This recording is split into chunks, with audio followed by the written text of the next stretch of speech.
Hello and welcome. Yeah, I have another Kiki shirt on because I forgot I own this and I love it. I mean, obviously Kiki's my favorite, but we're still talking about Studio Ghibli, so therefore I don't have anything Spirited Away, so this works. We're gonna continue. Yes, today we are talking about Spirited Away. This is a very, very, very important film in the Studio Ghibli universe. This is the one film that majority of new Studio Ghibli fans may watch. Walt Disney Studios presents a Studio Ghibli film, Spirited Away.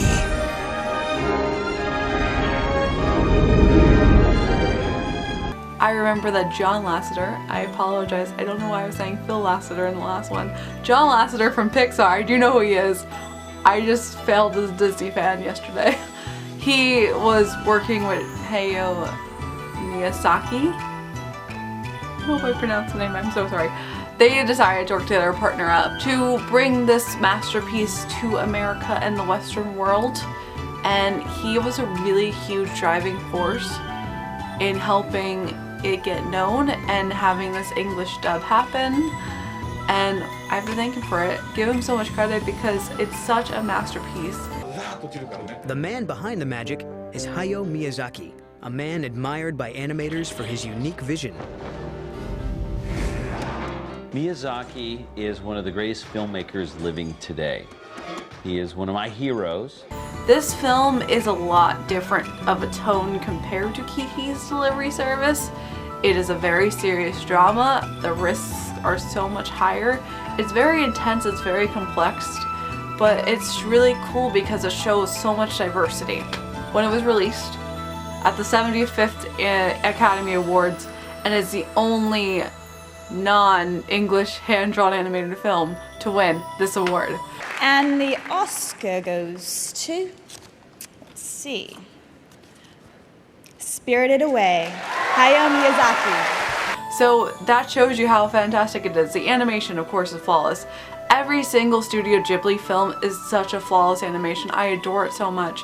And the stories are so unique and different every time. And it's really cool because you definitely get a different perspective on culture. The Japanese culture is so different from the North American and Western culture, and it does make things a little bit tricky to understand at times because of that reason, but it also teaches you so much, and I'm so grateful for that, to be able to make you understand more and be smarter in a sense. While you're watching it, you're learning so much and it's really cool. Once again, we have a phenomenal English cast, and majority of the voices do have really huge Disney roots, and they probably did it on purpose because they've worked with them in various projects beforehand, and because this is a foreign film, they can just take from their pool of stars and know that they're gonna do a fantastic job. So Chihiro is the main character, the main girl. She is played by Devon Chase, who was Lilo from Lilo and Stitch.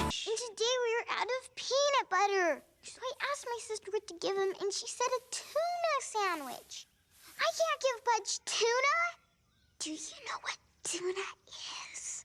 Fish? It's fish! If I gave Pudge tuna, I'd be an abomination! Then we have Haiku, who is Jason Morrison, and he's also been in a lot of different things, including Boy Meets World, where he was a very featured cast member, and we all know how big Boy Meets World is, as well as Girl Meets World, that was recently on Disney, and how much of an impact it is with the Disney Channel. Hi, I'm Jason Marsden.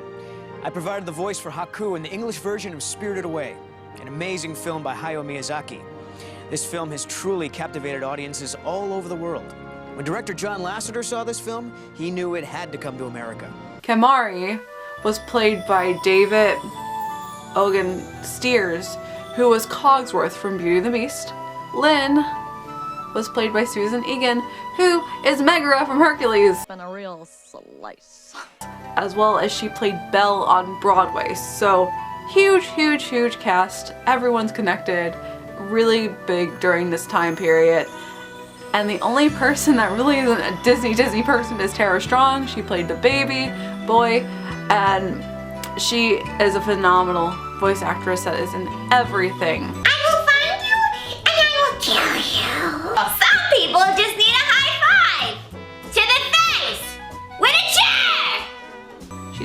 everything. So again, you're also really familiar with her. It's a very, very serious story, and the concept is very unique and interesting because it's basically based around morals and how every single character is neither necessarily good but not neither necessarily bad. And he wanted to reflect on how real the world is and that everyone is a lot more complex than what it seems, and there's a lot of gray area in each person, and it's really, really awesome. I do love this understanding and perspective of it, and it makes it so interesting to create a story around that element. So Chihiro is moving to a new town with her parents, and they end up taking a shortcut and stumbling upon what they believe is this abandoned theme park. What is it? Come on, let's go in. I want to see what's on the other side. Where are you going? Hey! You said just a quick look! So she's the only one that doesn't want to go in, but her parents are just like, no, come on, don't worry about it. The parents end up stumbling upon this buffet of food, and being the ignorant people that they are, decide that they're just gonna eat and they'll pay whatever afterwards. Chihiro's the only person that doesn't want to be involved with this. She's a smart person, but unfortunately, because of her parents' mistakes, she also gets trapped in the spirit world with them. They get turned into pigs.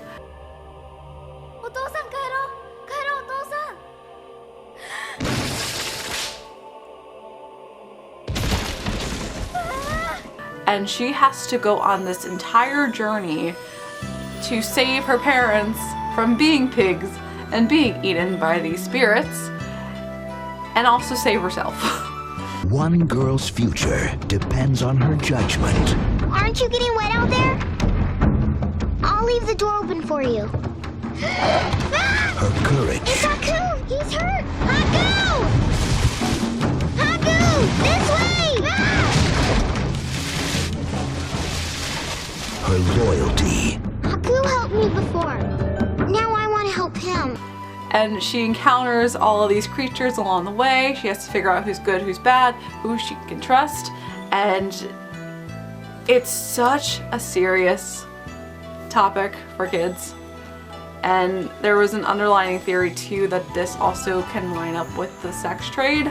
I'm not sure how true that is, that's just a theory, but it definitely is very serious, very high risk, but it also has good rewards, and it does have a really happy ending. This is where No Face comes from, and No Face is also a really popular standalone character, and actually was referenced in Gravity Falls, which is one of my favorite shows, especially from Disney. I'm still surprised that it was aired on Disney because of how dark it gets, but they do pay homage to this, which is really awesome. Oh, what a cute little mask. You're a funny guy, aren't you?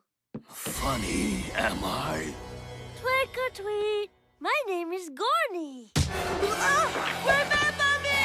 Gorny! It's a lot longer than the normal Studio Ghibli films are. This is actually 2 hours and 15 minutes.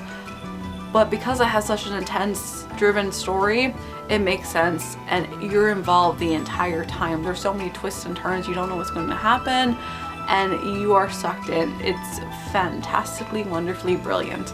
It's a little confusing, it can get tricky, but it's still worth it to sit down and watch it and see the beauty of the animation.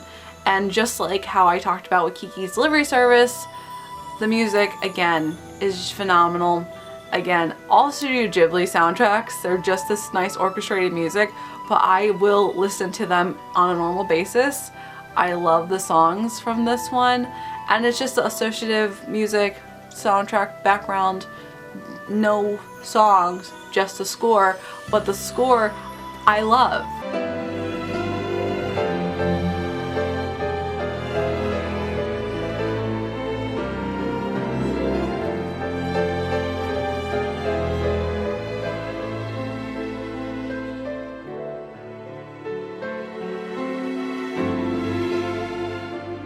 So just like Kiki's Delivery Service, every Studio Ghibli film, I really recommend that you check out if you haven't seen it already.